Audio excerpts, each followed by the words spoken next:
Hi, welcome to our module on feeds and feeding. This is the 6th out of the 9 modules prepared for this course. In this lecture, we will have a quick review on the basics of animal nutrition, and then we will discuss the specific requirements for our large ruminants. We'll also briefly tackle the feeding management employed as to how the feeds are provided to the animals. At the end of this module, you are expected to review the nutrients and identify the specific nutrient utilization in ruminants, identify the nutrient requirements of large ruminants, identify the different feed resources and feeding systems, and determine the dry matter intake required by large ruminants. Nutrients are compound used by the animals for both maintenance and production. This includes the water, carbohydrates, proteins, lipids, vitamins, and minerals. Like with other mammals, the body of large ruminant is composed of 75% water. This of course varies depending on the age and the condition of the animal. Water is the cheapest but most important of all the nutrients, thus it must be provided at all times to cattle and the water buffalo. Mature large ruminants consume around 45 liters of water per day. Specifically, water is important in ruminants because it forms the saliva, which is also important in the maintenance of the ruminal microflora. It helps in the formation of milk, regulates body temperature, as well as being involved in many metabolic reactions in the body.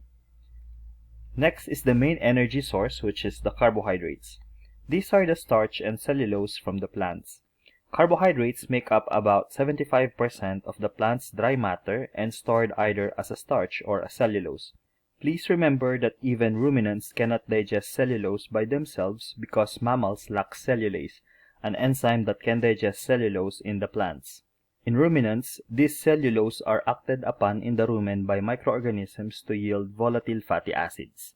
These volatile fatty acids, or VFAs, are the acetic acid, propionic acid, and the butyric acid. These VFAs are then utilized by the animal as energy source. The amino acid is the building blocks of protein. The body needs amino acid as nutrients rather than protein itself. In the case of our ruminants, the dietary protein are broken down in the rumen by the microbial population and convert them into microbial protein. With this, it is safe to say that whether we feed the ruminants with feeds high or low in protein, it does not matter because it will be converted to microbial protein after passing the rumen. However, some protein can escape the rumen degradation and we call them as bypass protein. Fatty acids and triglycerides are the most important lipids in the animal nutrition. In fact, fats provide 2.25 times more energy than the carbohydrates. However, fat level in ruminant ration should be limited as it affects fiber digestion. Vitamins are organic compounds while minerals are classified as inorganic. They are normally present in the roughages but some needs to be supplemented. Minerals are divided into macrominerals, which means they are needed in relatively large amount, and microminerals, which means needed in trace amount. Macrominerals include calcium, phosphorus, potassium, sodium, chlorine, sulfur, and magnesium. Microminerals, on the other hand, includes but not limited to the iron, copper, selenium, cobalt, and zinc. In ruminants, fat-soluble vitamins such as vitamin A, D, and E must be added in the feed or administered as injectable.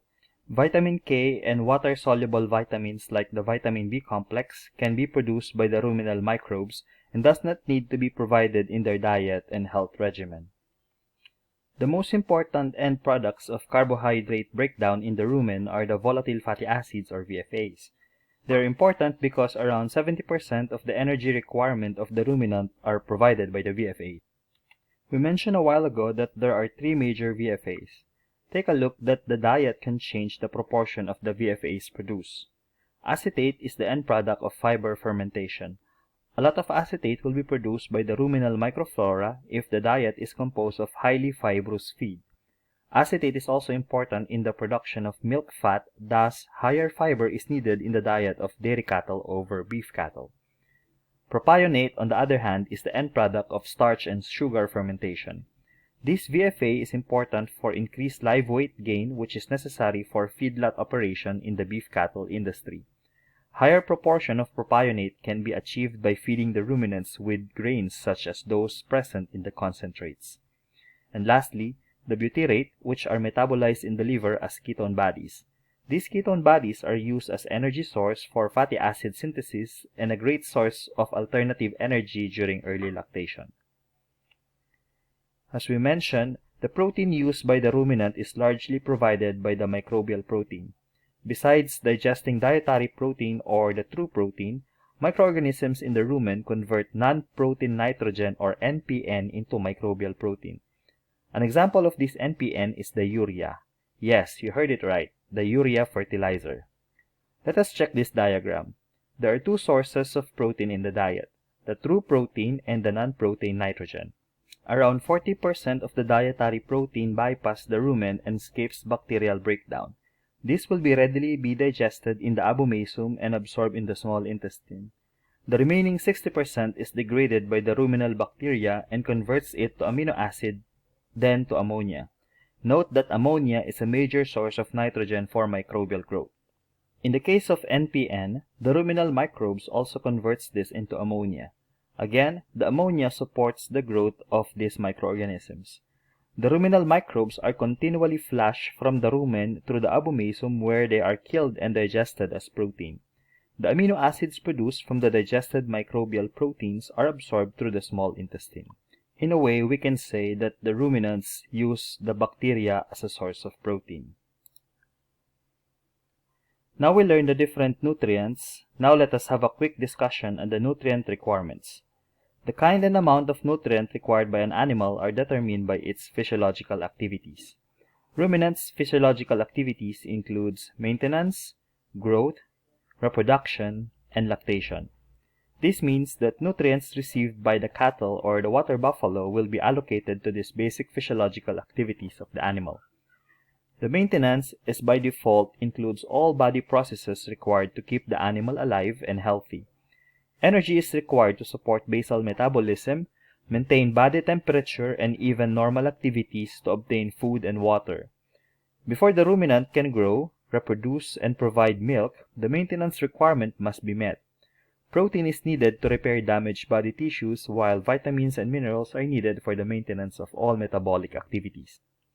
Growth is generally measured in terms of the amount of weight gain. During growing stage, rapid increase in muscle, bone, organs, and connective tissues are observed. Protein is a major nutrient required for growth, as well as calcium and phosphorus for bone formation. Nutrients are also needed by the animal for them to reproduce. Nutrient deficiencies before and after parturition may result to abnormal reproduction as well as failure to maintain pregnancy. Pregnant animal requires more energy and protein to compensate the need for additional nutrients needed by the developing fetus. Vitamin A is specifically important in a pregnant animal for the maintenance of the lining of their reproductive tract. Nutrients for milk production should be proportioned to the amount of milk produced. Take note that milk production requires a lot of energy, especially in milk fat, milk protein, and lactose formation. It is also important for us to learn the source of feed for our large ruminants. The feed resource base is made up of forages, crop residues, agro-industrial byproducts, concentrates, and silage. We already discussed the grass and legumes which can be sourced out from native and improved pasture area in the previous lecture. Crop residues includes rice straw and corn stover. The availability of crop residues depends on the cropping pattern in the area. Agro-industrial byproducts include wet brewer's spent grain, pineapple pulp, soya pulp, and banana rejects, among others. These are the byproducts of agricultural produce and can sometimes be a waste in the processing plant utilizing different agricultural products. Concentrates are low-fiber, high-energy feeds when compared to forages, and they can vary considerably in their protein content. The three basic groups for concentrate ingredients are the cereal grains, protein sources, and the byproduct feeds. Concentrates are usually included in the cattle and water buffalo rations to increase energy source. As previously discussed, silage is a product of fermenting forages. The extra feed during wet season can be preserved in silo to supplement scarce feed during the dry season. However, only grasses and grass-legume combinations from improved pasture can be used to make a good silage.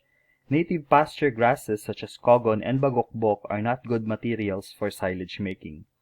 Corn stover and napier are commonly prepared as silage in the country. As low-quality crop residues are deficient in fermentable nitrogen, carbohydrates, and minerals, they do not actually produce adequate nutrients to improve the productivity of our large ruminants. This is true in developing countries like in the Philippines. To address this, mineral blocks are provided. These are often termed as salt licks. In other cases, these blocks are added with urea and molasses, thus termed as urea molasses mineral block or UMMB. It is usually made up of molasses, urea, cement, wheat bran, protein-rich byproducts, salt, and water, which are mixed and processed to form a block. Aside from the minerals and the trace elements in the molasses, it makes the block very attractive and palatable to the animals. This is a strategic feed supplement for ruminants which provides a constant source of fermentable nitrogen throughout the day to promote growth of the rumen microbes. In large ruminant production, two feeding systems can be used: all roughage or combination of roughage and concentrates. The availability of roughage, cost of concentrates, type of production system, and the productive stage of the animals are factors influencing the choice of feeding system. In all roughage feeding system, all high-fiber feeds such as forages, silages, hay, and crop residues are provided in the animals. In the roughage concentrate feeding system, concentrates are usually added to increase energy and protein content in the ration. High level of concentrates in the total ration must be provided during summer months when grasses are scarce. Similarly, concentrate supplementation is needed in fast-growing animals and those that are in their early lactation. Fattening or finishing cattle require high amounts of energy, thus require energy-rich concentrate supplement. Concentrates can be fed separately from roughages, and feeding should be gradual for the ruminal microorganism to adjust. By definition, dry matter is the part of the foodstuff which will remain after all its water contents were removed. On the other hand, the moisture content reflects the amount of water present in the feed ingredient. The nutrients in the feeds required by the animal for maintenance, growth, pregnancy, and lactation are part of the dry matter portion of the feed. Thus, when we are talking about the nutrients of a particular forage or any feedstuff, we are also talking about the dry matter.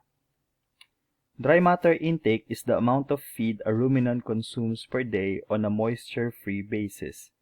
Different references will show you varied amounts of dry matter intake, but in general, dry matter intake can be based on the weight of the animal.